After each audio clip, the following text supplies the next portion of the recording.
Okay, all right. So we have this officer that had racial slurs attacking a man that had actually called the department for help himself. He got attacked with racial slurs from an officer of the St. Petersburg Police Department. I have him online now. Mr. Daniels, if you could go ahead and tell us exactly what happened and the truth of it, since the media, as we know, likes to twist everything. First of all, how you doing this evening? I thank you Pretty for the good. opportunity to speak my truth. Um, well, what took place last night? It was maybe 9 o'clock, close to 9:30, and it was getting too late to start cooking. So me and my fiance decided to order pizza. We always order from Domino's. It's affordable. It's cheap. You get two pizzas for $6, whatever. Hmm. So we ordered a pizza and it's taking forever. So we decided to call management, the Domino's management, to see what's going on. Well, as my fiance is on the phone with management, the driver, she pulls up, and she's on the door. Now, mind you, the first time she knocked, you can't really hear her. So we had to make sure she knocked twice. So we come to the door. The pizza's old. We don't want her waiting at the door, so we decide to pay for the pizza while we're on the phone with management trying to get the issue resolved.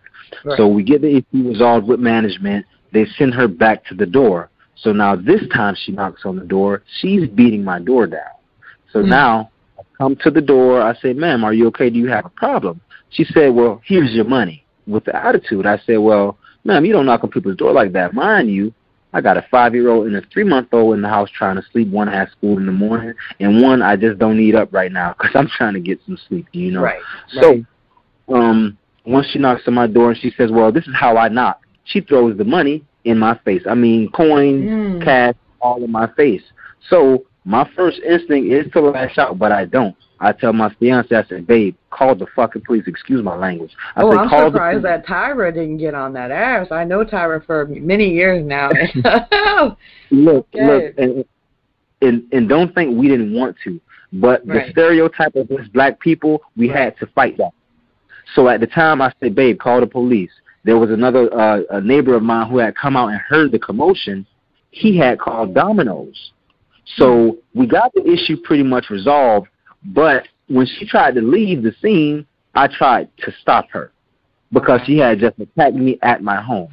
Right. Now, once this is done, she gets closer to her car. Now, she's parked a little distance from my apartment. I stay upstairs. Of course, she was downstairs and maybe a little bit down from my house. So when she gets down to her car, she's starting to talk about a weapon. Now, you know what's going Huh. on nowadays.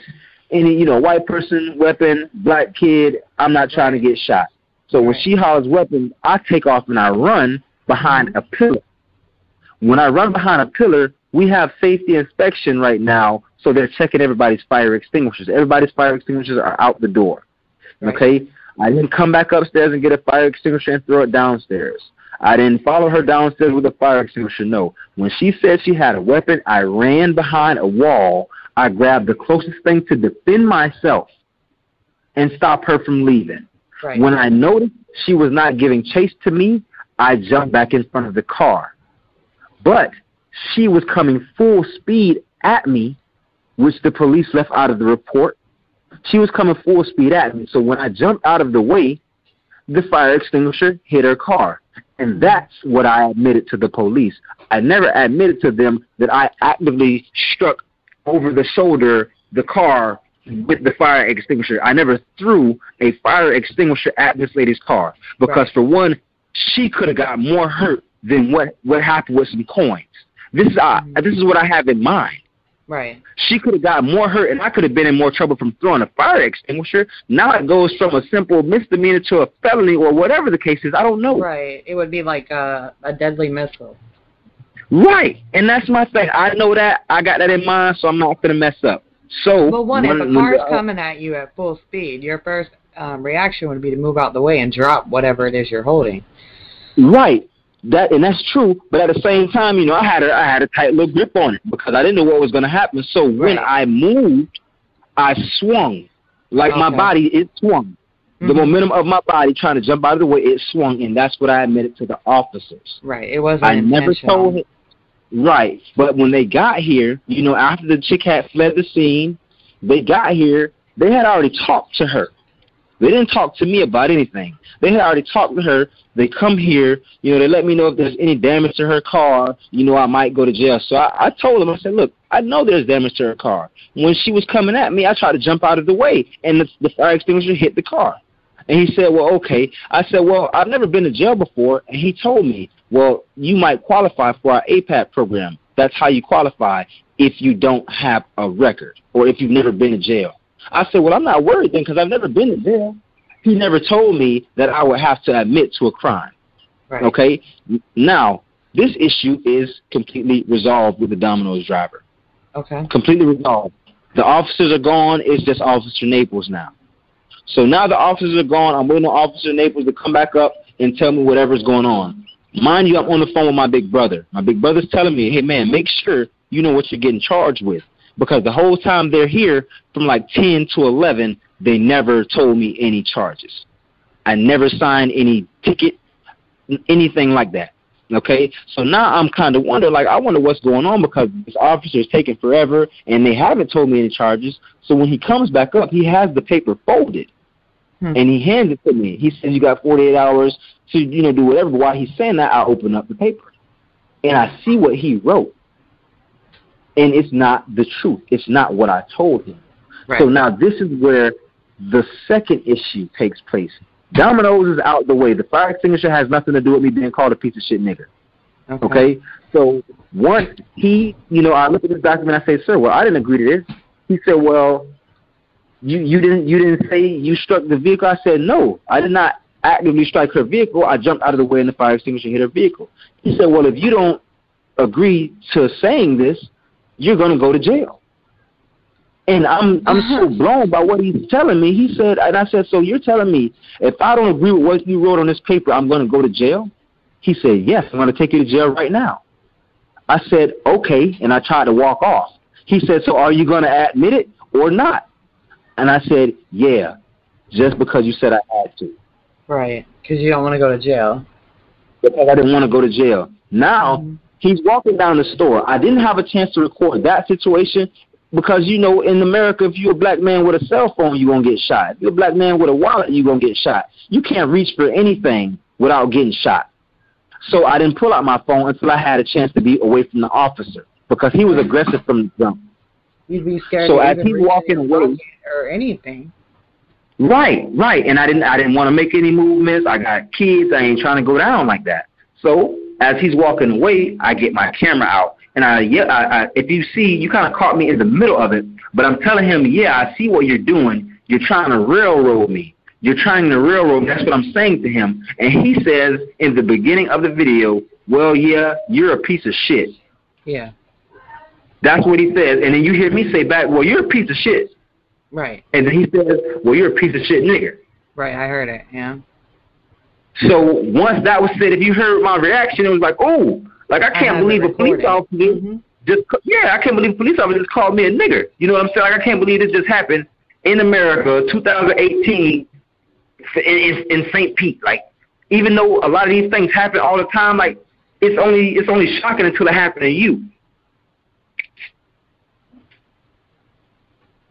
You could, when I seen the video and I seen him get in the car, I'm like, yeah, you done took the whole situation and made it racial, and you're a police officer. And when you said that you were recording, I was like, he probably knows he just fucked up. Yeah. And then the lieutenant had got a hold of the video, right, and told you guys that he had retired today because of his racial slur? Nope. The media lied about that.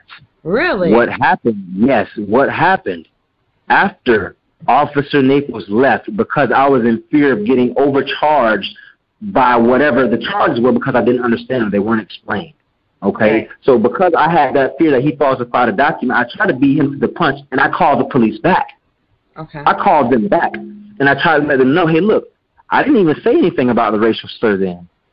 I said, hey, look, one of your guys is falsifying a document, and he's kind of trying to make me, for his APAT program, he said I have to admit it. And they're like, well, yeah, you got to admit it. But I'm like, no, I agree to the program, but he's falsifying information. And they're just trying to they're giving me the biggest runaround in the world. Now, mind you, When Naples came, nobody told me their names. None of the, it was 3 officers. Naples, a heavier set guy, and then maybe 30 minutes later, another guy came, which I thought was Officer Sexton, which is why when I called them the first time and she told me she would send the sergeant out, I said no, because I thought that was Naples' boy that came out here with him the first time. Right. So I didn't want him to come back out because I felt like my story wouldn't go anywhere. It wouldn't reach the right people. So I said, don't worry about it. My belief is that they're all brothers and they all have that code, and it's like no matter who you get, you're getting a part of their team. Right. And see, that was kind of my fear. So that's why I say, you know what? I'll call on a different shift and see if I can get somebody. So I called this morning. I called the police this morning and tried to file a complaint. Both times, last night and this morning, I was told, well, we can't file complaints on police officers. That's what I was told by the dispatcher last night around 12 o'clock and this morning around 8 o'clock when I called. Now, mind you, I put up the video before I called the police. Right. So they didn't know about anything until I think I got a phone. Like when I called them back this morning, I got a call back from Internal Affairs letting me know they had seen the video on Facebook. Okay. But Chief Holloway said that they had it under investigation before the video went up. That's not true because the video went up at 11:14 last night. Okay. So they're saying that they already had it under investigation before you shared the video, but that's not true. That's not true at all. As soon as you see that video that video goes up on Facebook in several different pages. My fiance shares it. I share it in different pages, and that's when we get the phone call from Internal Affairs and all you guys, kind of coming along asking questions. I think you left your lights on, bro. Yeah. Mm-hmm. So then you have all the news channels come out. Everybody wants to do your story, and you give them exactly what you gave me, right? But when it goes on air, it's a twisted story. Exactly. You see, what happened with Officer Naples had nothing to do with that fire extinguisher. That whole issue was resolved already. I had them receive paperwork. The issue was the paperwork because the information on the paperwork was falsified. And that was the only issue I had, not the delivery driver, because we had to make contact with the GM and the police, so we figured it was already taken care of. Right. So then he's trying to get you to admit to something that you did not do, that you do not want to admit to. So it's pretty much like if you were in a court, they're like, okay, you have to plead guilty and take the punishment when you're not guilty. And that's pretty much what they were trying to do to you. Right, and that's how the system works with us black men and us minorities. It's like, okay, you can be in an area. We have no hard evidence, or we have a piece of evidence that's placing you there, and we're going to give you this plea deal. Right. And if you fight it and you lose, you go to jail for a long time. But if you plea out, you just go to jail for maybe 5 years. We have no options. Right. He didn't give me options. Right. All I said was, sir, those aren't my words. Could you make sure it goes in the report right? You know what he said to me? He pointed to his head and he said, it's all up here. That's what he told me all I wanted to do was make sure the report was right. That's how this started. You need accuracy so that you get treated right. Right. And he was refusing to give you that accuracy and that courtesy. And right. And that is so typical. I mean, it really is. I do stories a lot on the Department of Corrections and the court system and how corrupt that it is. But it all starts with the police. Right. And, you call them for help and, you get treated so bad. And then he calls you a racial slur. I'm not going to say the word because I don't like the word. But and then he's an authority figure, and they're supposed to serve and protect for you. And right. And he did anything but that. And you see what people are understanding is like I'm not a bad kid. Like, I'm not one of these mischievous kids around here. I'm 27 years old with 2 kids. Right. So now my reality is having to explain to a 5-year-old, happy, beautiful little girl that, baby, people might not like you because of your skin color. People just aren't happy as you, babe. How do you explain that to a 5-year-old and then prepare yourself to explain that to another kid when they come up? That, hey, the things your great-great-great-great-grandmama or a great-great-grandfather went through, you still got to go through 400 years later. How do you explain that? Yeah. Well, and then you have to, kind of explain, too, that when you're in trouble and you need help, you might not want to call the police. And that's a sad truth, because sometimes people don't have an outlet to go to when they need to call the police. But then it's like, do you trust them to come have your best interest in mind, or are they going to come railroad you too, or try to put you in a situation too? And that's why you got a conflict between the community and the police, because you got out of every one good police officer, you got 10 bad ones that overshadow him. Right. So it's the same way, is not there. With correctional officers, it's the same way. You might have one that treats you human and treats you with respect, but when those 10 bad ones come around, they're not going to defend you. They're not going to stick up for you. No. And that's just the way it is with police code and all across the board. It's corrupt and it needs to be changed. And did he actually retire? Well, they told me, and this is the funny thing. Like, they said he apologized to who? He didn't apologize to me. Apologizing to y'all, they ain't doing nothing. Right. He didn't apologize to me. And from what I know, the police sent a message to my fiance, to Tyra. They never sent a message to me saying that he resigned, because I guess people were in their inbox all day about the situation, and, they were letting people know he resigned today. So that's what they told me before it got released to the press.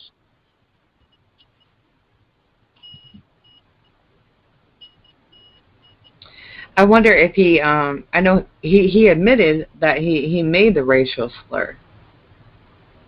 I know that it said that on the one of the news things. It said that he admitted and apologized for his actions and the comments that he made. So he did admit this thing, and that there should be enough. In 2018. So look, let me put things into perspective as far as him admitting this. Mm-hmm. So this video got put up last night. It was going around. Like, I had friends up last night posting and sharing this. I called the police this morning. They called me back and told me they seen the video. After that is when he resigned. Not before. He didn't go to them last night and say, hey, Chief, I messed up last night. Right. I called the citizen a racial slur. That didn't happen. They seen this video, and they still gave him the respect enough to let him resign. Right. That's what happened. Sure he didn't have a pension, and you still get certain privileges when you resign that you would not get if you were fired. So it's kind of like letting him walk away without marks on his record, where he can just go somewhere else and get a job. Right. And that's the reason why this is just the tip of the iceberg. I was lied to about falsified documents. I was told by these police officers when they got here, they asked me, did I want to prosecute this lady? I said, yes, I would, just to find out on a press conference that she never got ticketed. She never got cited for the whole thing. They were lying to me when they said, oh, well, she battered you and we're going to prosecute and all that stuff. That never happened. Was she a white woman? Yes, she was. Her name is Crystal. She worked at the Domino's on 54th Avenue South. Well, not 54th Avenue South, but 34th Avenue South, close to 54th. Okay.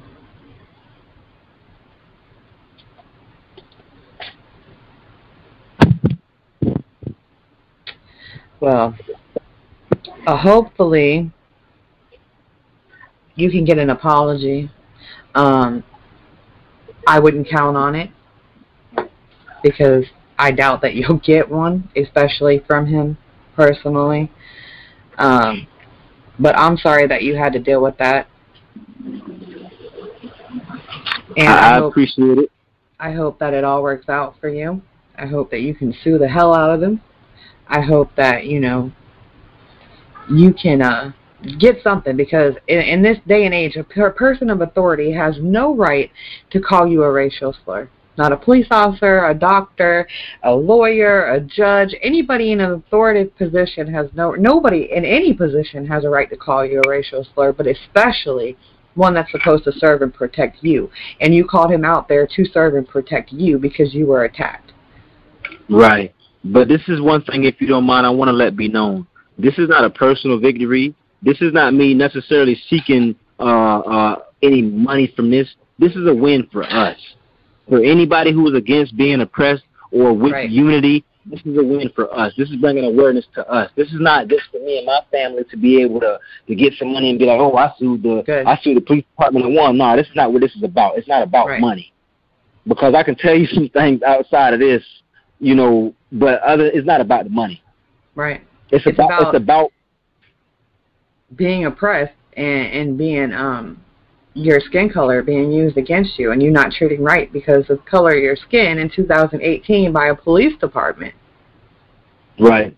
We've been fighting this fight for years, but it's like some people are so oblivious. They're like, oh, well, you're tripping, man. It's not that big of a deal. Like, black people use it all the time. Yeah, we use it based off of, slavery and the things that were done to us. It's not like we had a choice in the matter. According to Kanye, we did, but Kanye, yeah.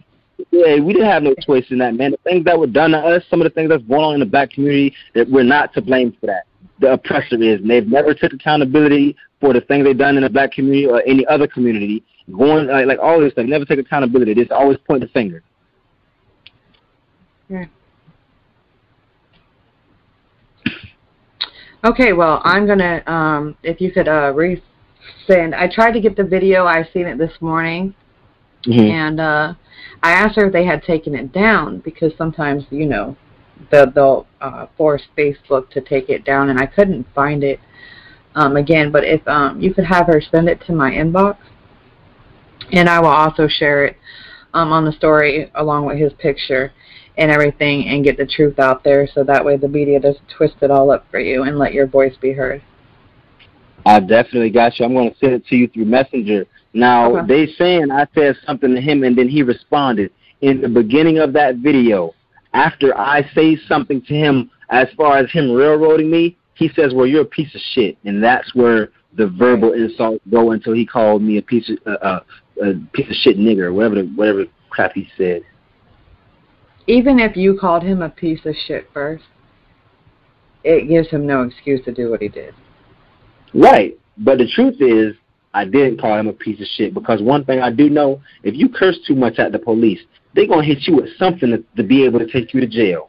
Point blank, period. So I try to keep the profanity down. Right. So I know I'm cursing at a police officer? No, I ain't going to cuss at no police. But when he said, yeah, I got a little macho when he was downstairs too. So that's kind of why I was saying it. But when he said it, that's why I said it back. It's like, what you calling me a piece of shit for? This has nothing to do with nothing. Now you attacking my character. Right. You know what I'm saying? But outside of that, the truth is he called me a piece of shit, and that's why mine was so aggressive. I said, well, you're a piece of shit. Like, what are you talking about? And he said, well, you're a piece of shit nigger. I said, ooh. that one hurt it. Yeah, that one hurt it right there. I thought we was playing, but okay. Right. He took it personal. Yeah, he definitely took it there, but, it is what it is. Justice has been served a little, but it's the tip of the iceberg. We going all the way with it. I was lied to about limitations and prosecuting, so this is going to be a win for us if we do this. If we stick together, if we still share this video, if we get the truth out, it's going to be a reward for us all. Just share it and get it out there and let your voice be heard and what happened to you. And hopefully it'll get them to acting like they're supposed to and actually serve and protect sometime. I don't know if that will ever happen, but all we can do is keep trying. Yes, ma'am. Definitely. I certainly appreciate you reaching out and giving me an opportunity once again to speak my truth. And I look forward to working with you further. Okay. Awesome. Yeah, I would like updates and everything to find out what's going on with it. There's just been so much unfair stuff going on, and just keep me posted on what's going on, and then maybe we can do some updates on the situation. Not a problem at all. Not a problem at all. I'll definitely let me get on that video for you. And please don't forget to send me that link so I can check out your page as well. Oh, I definitely will. All right. Thank you so much, man. You're welcome. Have a great night. Yes, ma'am. You as well. That's all. Yeah, you're a fucking piece of shit. Oh, you heard? You're a piece of shit nigger. Yeah, you heard? I got you on record. Yeah, I got you recorded. Yeah, you going down, boy. You heard him? You going down. Yeah, you going down. I got you, racist ass police.